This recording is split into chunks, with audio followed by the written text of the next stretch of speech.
Students, आइए छोटा सा लेकिन एक बहुत ही इंपॉर्टेंट क्वेश्चन को समझें। ये क्वेश्चन 11th-12th के साइंस साइड के स्टूडेंट्स के लिए तो इम्पॉर्टेंट है ही, साथ में उन स्टूडेंट्स के लिए भी इम्पॉर्टेंट है जो नीट की तैयारी कर रहे हैं या जीमेंस की तैयारी कर रहे हैं। तो देखिए क्वेश्चन क्या है।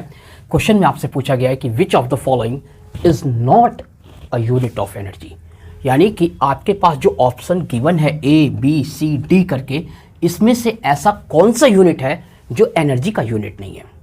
तो सबसे पहले हमें चेक करना होगा कि एनर्जी के कौन कौन से यूनिट हो सकते हैं जो यहाँ पे प्रेजेंट हैं।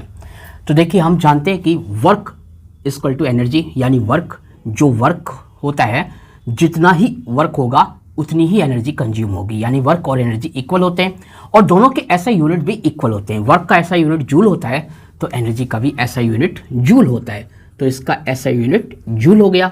तो जूल तो एनर्जी का ऐसा यूनिट होता है, इसमें कोई दो राय नहीं है, जूल एनर्जी का यूनिट है। अब हम देखते हैं power equal to work upon time होता है। तो अगर हम वर्क निकालें तो वर्क इक्वल टू क्या होता है, पावर मल्टीप्लाई टाइम। और पावर का ऐसा यूनिट क्या होता है, पावर का ऐसा यूनिट वॉट होता है। वॉट के लिए हम कैपिटल W यूज़ करते हैं और टाइम के लिए हम सेकंड यूज़ करते हैं।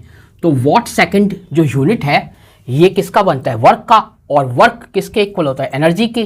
तो एनर्जी का जो यूनिट होगा वो वॉट सेकंड हो सकता है, तो ये यूनिट भी एनर्जी का ही है।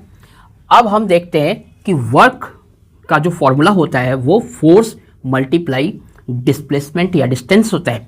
तो फोर्स का जो ऐसा यूनिट होता है वो न्यूटन होता है और डिस्टेंस के लिए ऐसा यूनिट क्या होगा, मीटर।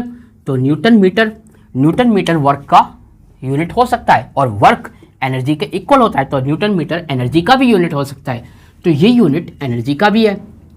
तो एनर्जी का यूनिट जूल भी हो गया, एनर्जी का यूनिट न्यूटन मीटर भी है, एनर्जी का यूनिट वॉट सेकंड भी है। अब ये बचा हुआ यूनिट चेक करते हैं। हमें पता है कि potential energy equal to mgh होता है। m यहाँ पे मास को इंडिकेट करता है, तो मास के लिए किलोग्राम।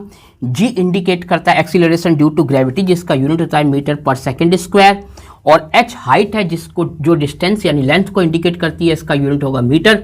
तो मीटर मल्टीप्लाई होंगे तो हमारे पास यूनिट होगा किलोग्राम मीटर स्क्वायर पर सेकंड स्क्वायर, जो कि इससे मैच नहीं करता, यानी कि ये यूनिट आपका एनर्जी का नहीं हो सकता।